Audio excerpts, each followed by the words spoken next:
So hopefully this is the last installment. This is part 3, and we've got 2 more examples to go over before we're finished.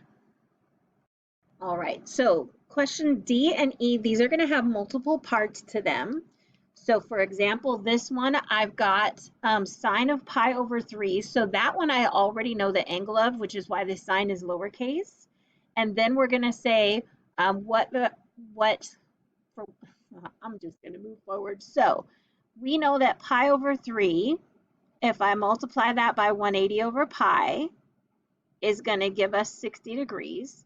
So this is saying I want the inverse cosine of the sine of 60 degrees. Okay, so I can either build a triangle or I can look at my unit circle, and sine is the y value on the unit circle. So sine of 60 degrees is root 3 over 2. So this is saying inverse cosine of root 3 over 2. So again, inverse cosine is looking for an angle value. So we're saying cosine of what angle gives me root 3 over 2. And notice it's a capital C inverse cosine, or a capital C cosine in this case. So with the capital C, that restricts our quadrants. So nobody in quadrant 3, and cross out the quadrant with a C in it. And because cosine is positive, cosine's positive in 1 and negative in 2, so we would build the triangle in this quadrant, or recognize that we're in the first quadrant. So cosine is ca. So that means that the adjacent is root 3 and the hypotenuse is 2. So if we did the Pythagorean theorem, we would see that this is 1 and this is 30 degrees. So we can say theta is equal to 30 degrees, which is the same as pi over 6. Okay? Another way we could do it, if we're not as familiar with the 30, 60, 90 triangle, we still have to recognize it's in quadrant 1 because cosine of theta is positive. So we would ask ourselves in quadrant 1, where is cosine of theta root 3 over 2? So it's root 3 over 2 when x is root 3 over 2, which is at 30 degrees, which is the same as pi over 6.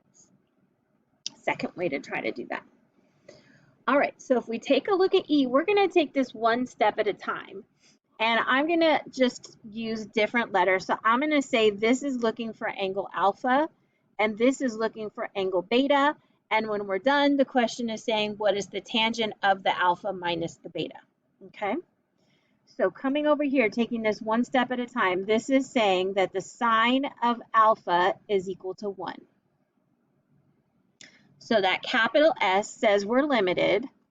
We're restricting our domain to the principal values. So ignoring quadrant 3 and the quadrant that has an S in it. So we have a quadrant where sine is positive and a quadrant where sine is negative. Now, with this being so, I can't have a denominator that's the same length as my numerator because the denominator is the hypotenuse. So that means that this is now a unit circle question. So this is 0, negative 1. This is 1, 0, and this is 0, positive 1. And so you'll see that the sine of alpha is 1 when alpha is 90 degrees. So that means that I'm looking at the tangent of alpha, which is 90 degrees, minus whatever I get for beta over here.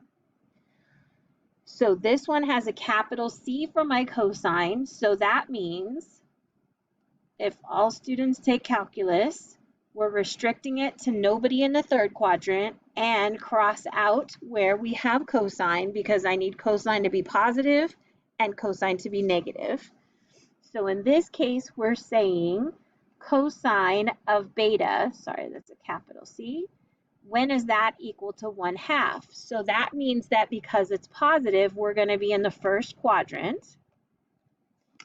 Cosine is ca. So we're saying when is the adjacent 1 and the hypotenuse 2? So Pythagorean theorem would make this root 3, and so that would be opposite the 60-degree angle. If that's not the way you like to do it, we do still recognize it's in the first quadrant. So if we look in the first quadrant, where is cosine positive 1/2? So it's positive 1/2 when theta is equal to 60 degrees, or in this case, beta is equal to 60 degrees. So now coming here, I don't have to use that difference identity for tangent. I can just do that subtraction, and I'm getting the tangent of 30 degrees.